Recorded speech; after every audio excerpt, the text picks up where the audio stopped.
two wires A and B are made up of the same material, but the length of A is 3 times that of B, and the cross section of the A is இது 14 கிடையாது 1/4 அப்படின்னு வரும். இதை மட்டும் மாத்தீங்க 1/4 that of B அப்படின்னு வரும். Resistance of A அப்படின்னு வந்து கேட்டிருக்காங்க. தமிழ்ல பாருங்க, 2 கம்பிகள் A மற்றும் B ஒரே பொருளால் செய்யப்படுகின்றன. ஆனால் ஏயோட நீளம் B ஐ விட 3 மடங்கு வந்து அதிகமா உள்ளது. மேலும் ஏயோட குறுக்கு வெட்டு, ஆக்சுவலி இந்த கிராஸ் செக்ஷன் ஏரியானா குறுக்கு வெட்டு பரப்புன்னு சொல்லுவாங்க. பியோட என்ன 1/4 ஆகும். ஏயோட எதிர்ப்பு கிடையாது, மின்தடை. ஏயோட மின்தடை வந்து கேட்டிருக்காங்க. சரி, என்ன அப்படின்னு பார்த்தீங்கன்னு வச்சுக்கோங்க, நம்மளுக்கு அதே சேம் ஃபார்முலா தான்.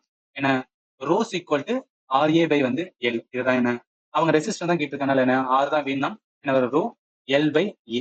இதுதான் நம்ம என்ன பண்ண போறோம், யூஸ் பண்ண போறோம். பட் இதுல என்னன்னா கொஸ்டின்ல கொஞ்சம் வந்து எக்ஸ்ட்ரா கொடுத்து வச்சிருக்காங்க. என்ன கொடுத்து வச்சிருக்காங்கன்னு பாருங்க. ஏயோட வந்து நீளம், ஏயோட நீளம் B ஐ விட 3 மடங்கு அதிகம்னு சொல்றாங்க. அப்ப என்னன்னா வயர் வந்து ஏ இருக்கும் பாத்தீங்களா, அந்த வயர் ஏ இருக்கு பாத்தீங்கன்னா, அதோட நீளம்னா என்ன, லென்த். அப்ப லென்த் வந்து என்ன சொல்லுவேன், எதை விட பிஏ விட வந்து 3 மடங்கு அதிகம் சொல்லுவேன். அப்ப என்ன லென்த் என்ன பண்ணுவாங்க, லென்த் ஏன்னு வச்சுக்கேன். ஏயோட லென்த் எதை விட, பியோட லென்த்தை விட 3 மடங்கு அதிகம். ஏன்னா பி எல்பி அப்படின்னு போடுவோம்னா ஏயோட லென்த் பியோட வந்து 3 மடங்கு அதிகம் சொல்றாங்க. அடுத்து என்ன சொல்றாங்கன்னா குறுக்கு வெட்டு பரப்பு. குறுக்கு வெட்டுனா ஏரியா தான். அந்த ஏரியா வந்து என்ன, பிக்கு 1/4 இருக்கான். அப்ப ஏரியா என்ன, அதாவது வயர் ஏயோட ஏரியா இருக்கும் பாத்தீங்களா, நான் ஏரியா வந்து என்ன ஏன்னு இருக்குமா. அப்ப அதாவது வயர் ஏ, அந்த வயரியோட ஏரியா இருக்கும். அது என்ன 1/4 ஆஃப் 1/4 ஆஃப் என்ன பி. பியோட என்ன, வயர் பி. வயர் பியோட என்னன்னா அதோட ஏரியா, வயர் பியோட ஏரியா இருக்கும். அதுக்கு 1/4 தான் என்னன்னா அந்த வயர் ஏயோட ஏரியா இருக்கும். புரியும் நினைக்கிறேன். இதெல்லாம் அந்த ஒரே மாதிரி இருக்கனால கொஞ்சம் கன்ஃபியூஷனா இருக்கும், புரிஞ்சுக்கங்க. சரி, இப்ப என்ன பண்ண போறோம் அப்படின்னு பார்த்தா, நான் முதல்ல வயர் ஏக்கான வந்து ஃபார்முலா என்ன பண்ணா, RA is equal to rho இருக்கட்டும், LA பை வந்து அதே மாதிரி என்ன ஏ அப்படின்னு எடுப்பேன். இப்போ இதை அப்படியே அப்ளை பண்ணுவோம். ரோ அப்படியே வச்சுக்கலாம். ரெசிஸ்டன்ஸ் வந்து கொடுத்தாங்களா, ரெசிஸ்டன்ஸ் வந்து இல்ல ஏக்குமே ரெசிஸ்டன்ஸ் வந்து என்னன்னா கொடுக்கல, வேல்யூ சொல்லல, அதான் கேட்டிருக்காங்க. இப்போ எல்ஏ லென்த் ஏ நான் என்ன பண்ணுவேன்னா ரீப்ளான் பண்ணணும். அதாவது லென்த் ஈக்குவல் டு 3LB இருக்கா, என்ன பண்ண 3LB அப்படின்னு வச்சுக்கேன்.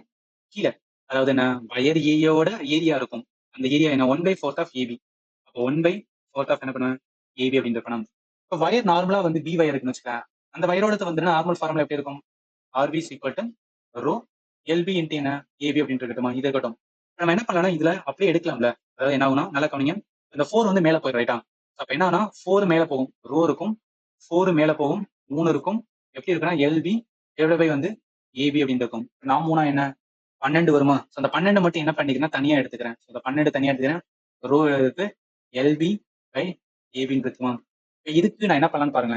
இதுக்கு நான் என்னன்னா ஸ்ட்ரைட்டாவே இதை போடலாம்ல, ஸ்ட்ரைட்டா இதை போடலாம்ல. அப்ப என்ன ஆகும்னா RA ஈக்குவல் டு 12 இன்ட்டு என்ன வரும், RB அப்படின்னு வருமா.